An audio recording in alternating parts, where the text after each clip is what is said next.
ठीक है, फिर ऐसे अक्लमंदों के लिए भी आए हुए। तो एक तरह से मैं हमेशा कहती रहती हूँ हमारे शिष्यों से भी यहाँ पर कि बेटे मेरा स्थान देहातों में, मेरा स्थान इन शहरियों में नहीं है। तुम लोग अब कहते तो दिल्ली में आ गए, अगले बार कह ले 1 महीना आ जाओ, चलो 1 महीना रगड़ लगा लेंगे, लेकिन कितना भी रगड़ लगाओ तो भी यहाँ के जो बहुत बड़े अक्लमंद लोग हैं उनकी खोपड़ी में कितना घुसेगा ये तो मैं नहीं कह सकती। अब माँ तुम्हारी कृपा हो जाए, अरे भाई मेरी तो कृपा हो ही रही है सारे संसार पे, पर एक देहात में अगर 1000 आदमी है तो उसमें 700 आदमी पार हो जाते हैं, और एक दिल्ली में अगर इतने हजारों हैं उसमें से आएंगे 20-25 और उसमें से 10 पार होंगे और 2 उसमें से गल जाएंगे, 1 उसमें से भाग जाएगा। तब माँ ये सोचती कि सभी व्यर्थ हुआ। तो आप लोगों से यही मेरी विनती है कि कम से कम जो पाया है इसको खोना नहीं है और इसको बैठाना है, रजाना है, अंदर में उसका अनुभव लेना है। सच्चित आनंद स्थिति क्या है उसको पाना है। इससे ऊपर में सहस्त्रार का स्थान है। आज तक सहस्त्रार का खुलना बंद नहीं पड़ा था। ये सभी जन्मों में मैं आई हुई हूँ, मैंने अनेक बार जन्म ली है, आप लोगों में से जो जानते हो जानते हैं, लेकिन सहस्त्रार का खोलना नहीं बंद पड़ा था। कुछ नहीं सिवाय रोने धोने के और कुछ नहीं हो पाया, सब ऐसी ही जिंदगियां बिता दी, कुछ काम नहीं बना पाए।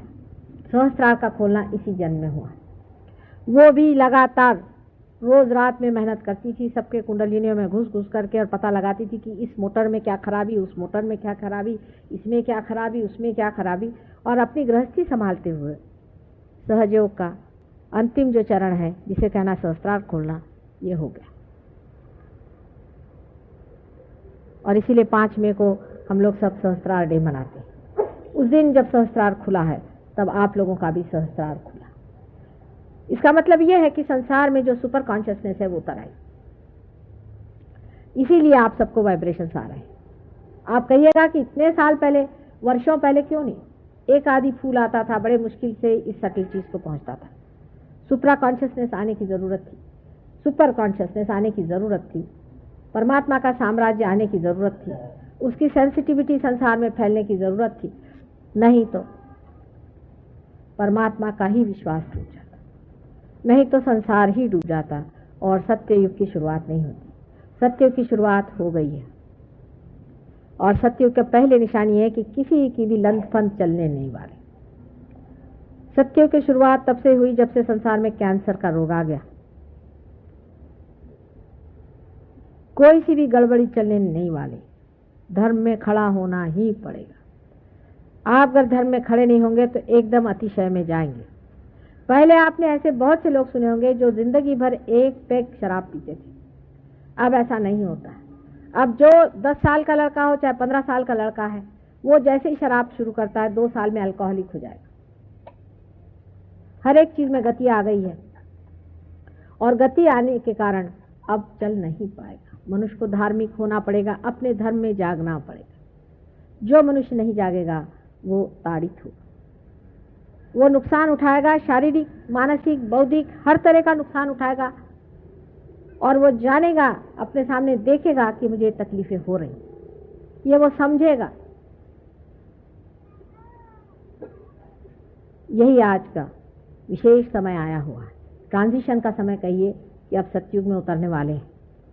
सतयुग में उतरने से पहले, पूरी तरह से उसको बैठाने से पहले आपकी संवेदना बढ़नी चाहिए। आपकी जो ये देह यष्टि है, इसमें जो सेंट्रल नर्वस सिस्टम है, इस सेंट्रल नर्वस सिस्टम में परमात्मा का प्रकाश आना चाहिए।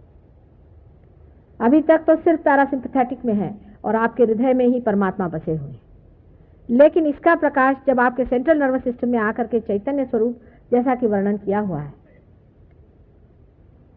आप जब उसे पूरी तरह से अध्ययन करिएगा और जानिएगा, तभी सत्ययुग आपके अंदर बैठ सकता है। अभी तक कोई भी पुस्तक में कहीं पर भी ऐसा नहीं लिखा गया है कि कौन से उंगलियों में कौन से चक्र जाने जाते हैं। मैंने आपसे कल बताया था गगनगढ़ के महाराज बहुत बड़े माने हुए 105 साल के हैं, वो भी नहीं जानते हैं कि ये चक्र सारे कैसे पकड़े जाते हैं। वो कहते हैं कि हम तो अंदर के ही जानते हैं, अंदर में जहां जहां पर उंगलियों पे हमें नहीं मालूम। ये तो बहुत ही कमाल हो गया कि उंगलियों पे छोटे छोटे बच्चे भी तुमको बता रहे हैं कि कौन सा चक्र कहाँ पकड़ता है। इसका डिकोडिंग पूरा तुमने बता दी। आखिर इन लोगों ने तुम्हारे साथ क्या किया? इन शहर में रहने वाले लोगों को और इन गांव में रहने वाले लोगों को तुम क्यों पार कर रही हो? इनकी क्या विशेषता है? ये कौन बड़े से अफलातून होती है? इनको किसके पैटर्न पे तुमने पैदा किया? मैंने कहा इनको गणेश के पैटर्न पे पैदा किया मैंने, सहस्त्रार से इनका जन्म दिया। तुम लोग तो बड़े अपने को पराक्रमी समझते थे कि हमने ये पाया, हमने वो पाया और हम फलाने हैं और हम दिखाने हैं। अब बैठे रहो। यही बच्चे मेरे काम आएंगे और यही दुनिया में दिखाएंगे कि परमात्मा है। और वो हमसे खुद ही बार बार वाद विवाद करते रहे। उसके बाद कहते रहे कि माँ 12 साल तक तुम मेहनत करना, फिर मैं आऊँगा। मुझे तो इन लोगों ने तोड़ ताड़ दिया, मेरी बुरी हालत कर दी। अब इस तरह के भी गुरु होते हैं। उन्होंने मुझसे कहा था इतनी बात जरूरत तुम्हें कोई सताए तो मेरे पास भेज देना। एक आदमी मुझे बेकार ही में इतना परेशान करता था, तो मैंने कहा जाओ, तुम्हें महाराज ने बुलाया। मुझे क्या पता कि ऐसा बीहड़ है ये गए। उसके बाद में 10 दिन बाद आए, 10-12 दिन बाद, तो दोनों टंगड़ियाँ गर्दन में लटका के कोई लिए चला रहा। मेरे तो आंख में आंसू आ गया। मैंने कहा इसकी क्या दुर्दशा हो गई? कहले माँ बचाओ बचाओ। मैंने कहा हुआ क्या भाई? तुम तो महाराज के पास गए थे, उस वक्त उनको बड़ी शान चढ़ी कि मैं महाराज के पास जा रहा हूँ।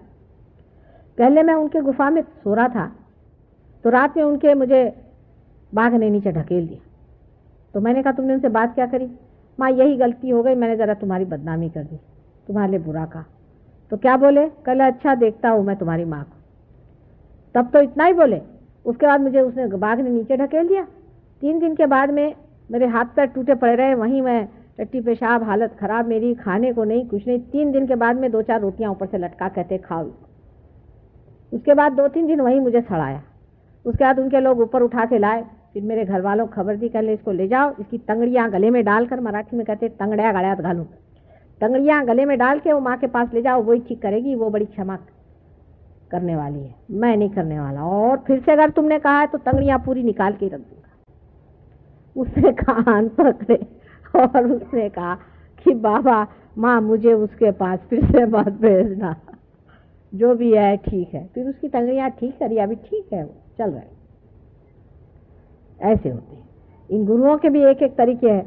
मैंने उनसे कहा कि भाई तुम पार क्यों नहीं करते? बस हो गया, कहले पार वार करना। एक को पार किया, 25 साल मेहनत की एक पे, तब पार हुए। सोचिए, कहले मुझे यहाँ पर जब से मैं मेंढक था तब से मैंने मेहनत करी है और हजारों साल बाद अभी मैं पार हुआ, मुझे वाइब्रेशंस आए और इस दुष्ट पे मैंने 25 साल के अंदर इसको वाइब्रेशंस दे दिए। उसका नाम क्या? तो अण्णा महाराज।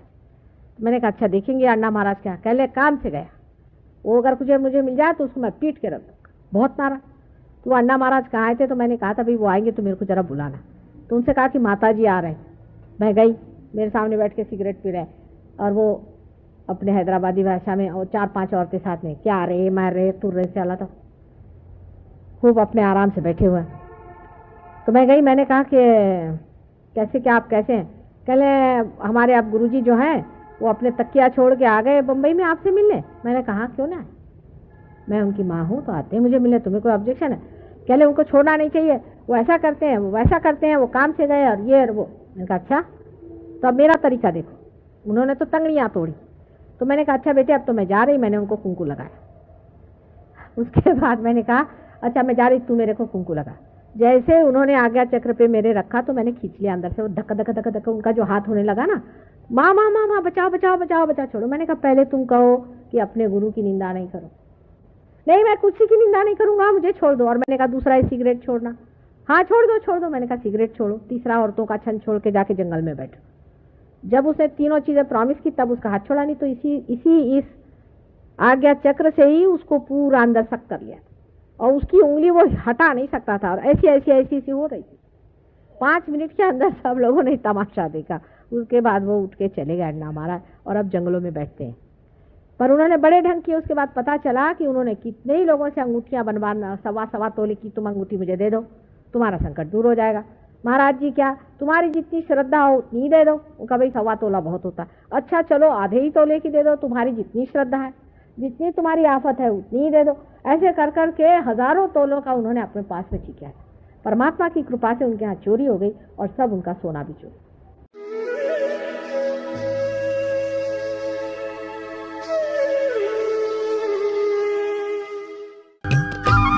सब्सक्राइब कीजिए कुंडलनी जागरण को और प्रेस कीजिए बेल आइकन को, जिससे कि आपको मिल सके हमारी लेटेस्ट वीडियो सबसे पहले।